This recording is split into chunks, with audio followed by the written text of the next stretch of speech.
On the part of NATO, how did you find, Larry, all these weapons, different type of weapons going Ukraine? It shows something, the weapons are not integrated into the system that was exposed in Ukraine and somehow. I don't know if that's of concern for NATO.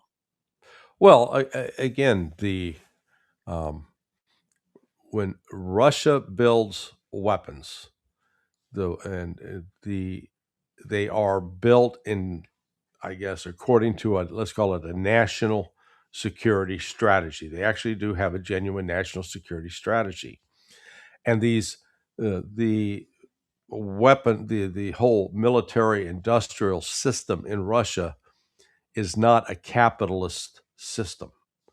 It's not one where these industries exist in order to earn profits for shareholders. Uh, these industries exist to make sure that Russia has what it needs to fend off foreign attacks. It has been the philosophy behind it. Whereas when you get into the West, the various companies that build tanks and planes and cannons, or, artillery pieces and artillery shells, these are all capitalist companies. They're not they're publicly owned, or they serve shareholders, and those shareholders want returns. So the weapons that are end up being designed, developed, and deployed are not necessarily weapons that serve a national security strategy. And then because of how NATO is with 31 countries now, the industry in Germany does things in one way, the industry in France does things in another way, and the same with the UK. So there's no coherent focus, uh, and it's not like they're all producing something um, to a particular standard. They have different standards, different capabilities. So it's just this uh, Europe. Europe is not in the position that let's go back to 1930 as Hitler comes to power and Hitler starts rebuilding the German army. Uh, they had, at the time in Germany, they had idle factories. They had workers that were looking for a job. Um, today in Germany, they've got a problem with energy. They can't you know they can't produce. They're shuttering factories, and a lot of those factories are moving overseas. So they don't right now have the capability in place to produce on a footing that would really build up the army in a dramatic fashion. And frankly, Russia's monitoring that too. Russia's not going to sit back and allow these countries uh, to rearm on the scale of like what Germany did in the 1930s, because the Russians are legitimately concerned that Europe keeps talking about attacking Russia. They keep treating Russia as if it's an enemy. Without arms, they're talking about preemptive attacks on Russia. So Yeah, just yeah, imagine yeah. if they produce uh, new arms. But Larry, let me shift the gear a little bit to what's going on with the meeting, with the upcoming meeting between the Israeli Prime Minister Benjamin Netanyahu and Donald Trump. It's in Hmm. Washington Post reported that Netanyahu is going to press U.S. president during the meeting, and because he wants to attack Iran. Yeah, yeah. Well, you saw so I wrote a piece 2 days ago based on a headline in the New York Post where it said, Iran declares war on the United States, Israel, and Europe. And I went, hey, that's unusual. Then you actually read the article. It was Pezeshkian was being interviewed. I forget which media outlet, but he said, "Look, we're effectively at war with Israel, the United States, and the West. We're not looking for a fight, but they're attacking us." He was simply acknowledging Mm. the situation, but instead, Here's the New York Post, which has been carrying a lot of water for the Zionists, saying, "Oh, see, those Iranians, they're declaring war on us, so we got to be able to go attack them." This, I mean, this was put out, 2 days before, this was done on Saturday. So, Netanyahu arrives today. And I'm sure Netanyahu's going to do his best to try to convince Trump, yeah, we need to go take another whack at those Iranians. They're serious about it. And the New York Post was being used, I think, by Zionist sources because the publishers of that newspaper, they're very close with the Israelis and they carry water for Israeli propaganda. So yeah, they're trying to uh, create the impetus uh, to see if they can get Trump on board. And frankly, I wouldn't be surprised if Trump will tell Netanyahu, "Okay, yeah, we'll see what we can do," and that they will try at some point to try to attack Iran again. Only this time, I think Iran is ready in a way that it was not last June. And you feel it, you see it when you're here in Iran. And I don't know, Larry, when it comes to, they were talking about the Iran's nuclear program. Right now, they're talking about missile Right, facilities. right. So this is so ridiculous how far they would go, because that's impossible. I would say, Larry, here you see in the media talking with officials, you cannot believe that anything of what Netanyahu is asking for would happen anytime soon. If they go that far, we're going to have a full out war between the Yeah, two. yeah, yeah. Well, that's why Iran, after the attack, the 12-day war, was it June 13th to June 25th, uh, sat down and realized, you know what, we need to look at our relationships with Russia and China in a new light. Previously, Iran resisted um, getting too far embedded militarily with either Russia or China, but not now. I've been jokingly referring to how they're racking up frequent flyer miles, all the Iranian officials that keep traveling back and forth to Moscow and to Beijing. And it's not, it's people from the foreign ministry, people from the Ministry of Defense.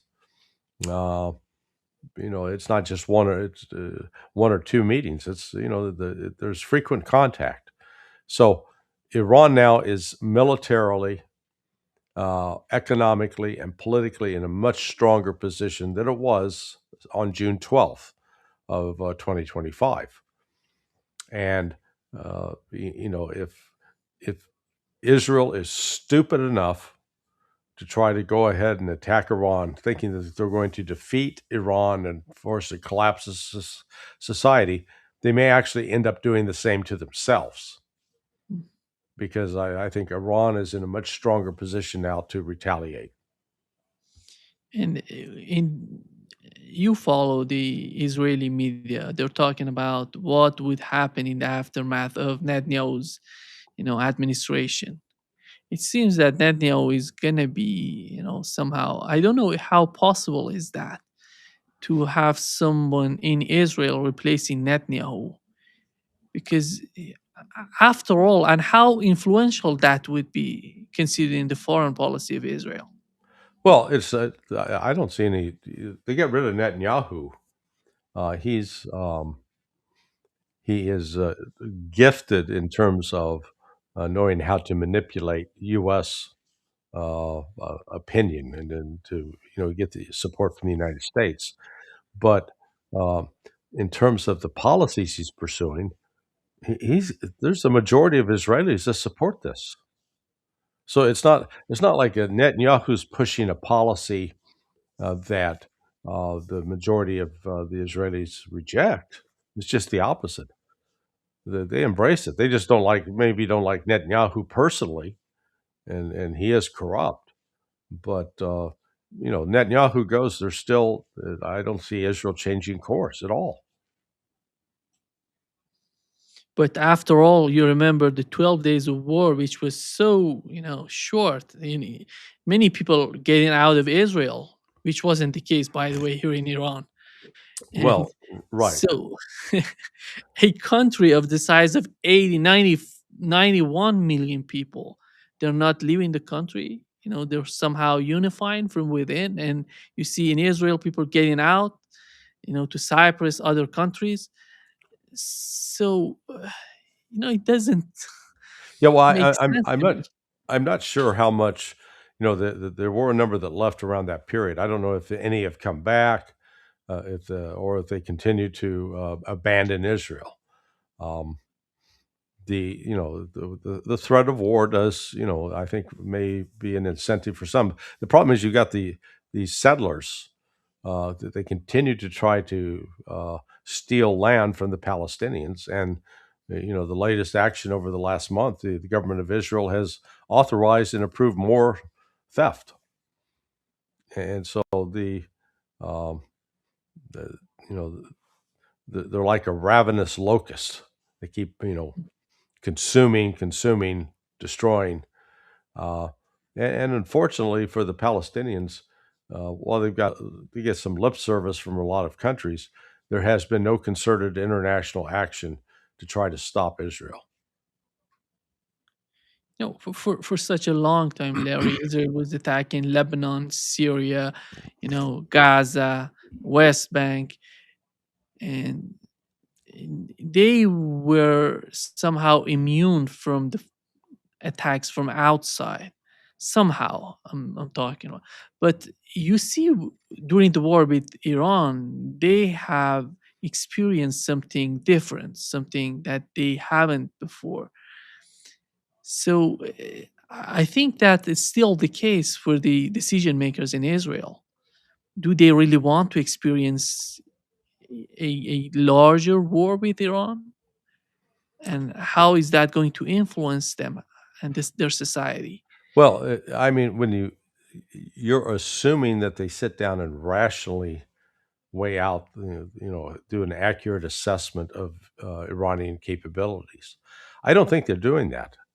And so they underestimate Iran's capabilities. They overestimate their own capabilities. And then, when you act on those kinds of uh, beliefs, you can do some really stupid things. So, as I was saying, I think last week when we talked, Israel has extended itself in a way that I think is making it weaker, not stronger. The it's one thing to activate, and I think they mobilized about 300,000 reservists for the Gaza operation. Well, they're only a country of 8 million people, 7 million people now, so they don't have unlimited manpower resources. They've got very limited resources. Um, and that 300,000 man army has been incapable and unable to defeat Hamas. And they got Hamas confined to a 350 square kilometer area, and they've got them surrounded on all sides. But Israel hasn't been able to, defeat Hamas in that sense. And then they're conducting military operations in Lebanon and in Syria. So they've got there is a limit to what they can do militarily, um, and they don't seem to appreciate their limitations. They're acting as if they got unlimited resources. And I just, what's come out in the last 24 hours, Department of Defense Inspector General's report, uh, there's like almost $8 billion in weapons missing. The United States has provided a bunch of aid, but they don't know where it's gone. So they're missing $8 billion, which is a sizable chunk of money. Uh, Larry, a little bit talking about the situation with China. It seems that China is getting so much nervous about the situation of Taiwan, and they're getting prepared. They're getting ready to fight anything coming to their you know they, as they call it, the homeland. They see. Hmm.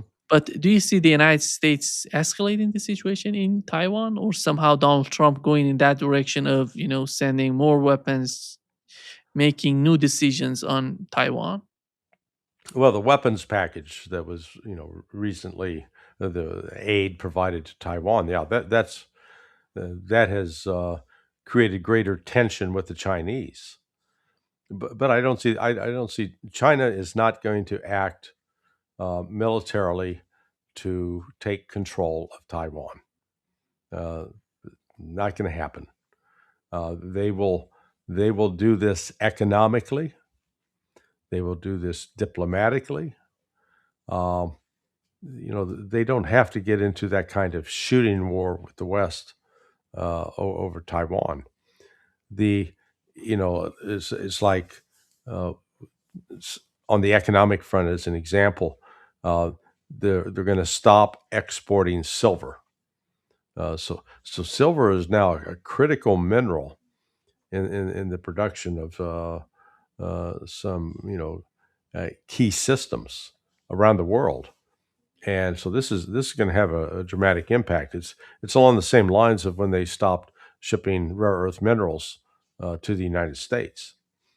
Uh, I see China using economic means, withholding certain products and limiting shipments of other things as a way to defeat the West, as opposed to getting into a full blown battle.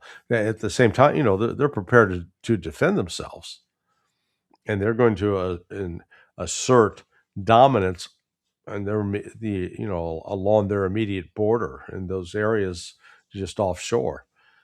But I don't think they see the need to invade Taiwan. They're going to be able. They will win control of Taiwan ultimately through a political process. Because after all, they're witnessing something similar to what has happened in Ukraine, sending more weapons, training the army, and then looking at Ukraine, Larry, by the way, I know that Taiwan is an island, is a little island that they cannot do. They're not connected to Right. any Right. country. That makes it hugely difficult for Taiwanese to go against China. But these are not, as you've mentioned, rational, strategists or rational players. That's why China is hugely concerned about what's going on in Taiwan. And Well, the what's made Taiwan such a hot button issue over the last 6 years are the role of NVIDIA and computer chips, and Taiwan's uh, status as being a major producer of computer chips. Uh, China is moving in the direction of producing its own now, and so at some point, Taiwan will no longer be relevant. If the direction that China's headed right now, I think, could make the production center in Taiwan no longer as critical as it is now or has been. And actually, you see the United States as well under Trump moving to try to onshore, bring from overseas, return to the United States the ability to produce computer chips. But I think the Chinese have finally they've awakened and said, "Look, uh, the West is going to continue to try to hold us hostage economically, and if we allow them to have any leverage at all." So they've actually planned and are moving and executing on that plan to make themselves independent of the West, and it's happening. And as you've had your discussions with Pepe over his recent sojourn in China, traveling the old and new Silk Road. Uh, China is, um, it's something new and dramatic in terms of its economic power. The West keeps banking on that China's going to collapse any minute now, and their economy sucks, and it's just, you know, we can't even objectively look in the mirror and see what we are. We're so busy, criticizing looking for weaknesses in others. The West, the I guess this economic competition, the West is lost. China Mm. has surpassed us in every category. There's nothing that the West has that China is now in need of. No, part of their success, and I think a huge part of their success is the way that they're treating, other countries, the way they're approaching other countries, talking with other countries. They don't put pressure. They don't go, you have to do this, do that. The domestic policy, you make Yeah. some changes in your domestic policies. They want a better relationship with, different countries in Asia, in Africa, in the Middle East. But the United States has not changed its attitude, Well, and it the doesn't seem that they're learning anything from what China is doing. the United States, we're acting more like a couple of members, the guys from the mafia that show up at the mom and pop business and, hey, we're selling you some insurance so your business doesn't get blown up. It's a protection racket. Uh, but that's that's been the U.S. policy now towards other countries. They're coerced and they're threatened. Yeah, if you don't sign up with us, something bad could happen. I don't see China doing the same thing. China, uh, particularly in Africa.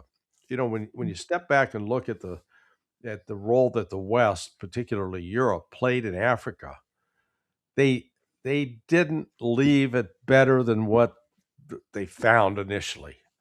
They, they saw it as a place to exploit, to extract resources, to create pliant governments that would do what they wanted, uh, and not really build up infrastructure, not not make sure that the people were educated, that you had you had power plants, you had good roads, you had good telecommunication. None of that.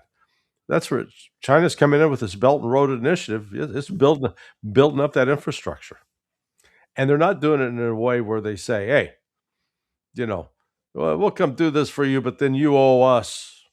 To make them dependent. Uh, it is it's a different approach. Some will say, "Oh, you're Johnson, you're being naive," but um, what we're witnessing is China has found a different way that they're actually making good on the promise of development. When I was going to school in the '70s, 50 years ago, um, there was the there was this real competition between the communist world and the capitalist world. There was a book written by Eugene Rostow, who was an economist. He'd been involved in the Kennedy administration. It was called The Five Stages of Economic Growth.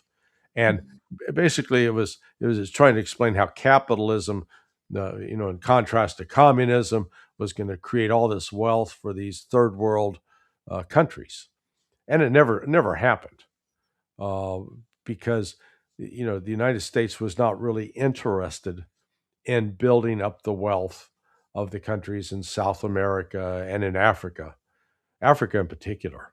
Uh, we were still very much an extractive, so much. A lot of the activities of the CIA in the early days were serving the interests of corporations, whether it was United Fruit in Central America or the oil giants in Iran. That's where the CIA under uh, was it Kermit Roosevelt, played a big role in the overthrow of Mossadegh, and it was also about resource extraction, not building up and equipping those countries to be strong on their own.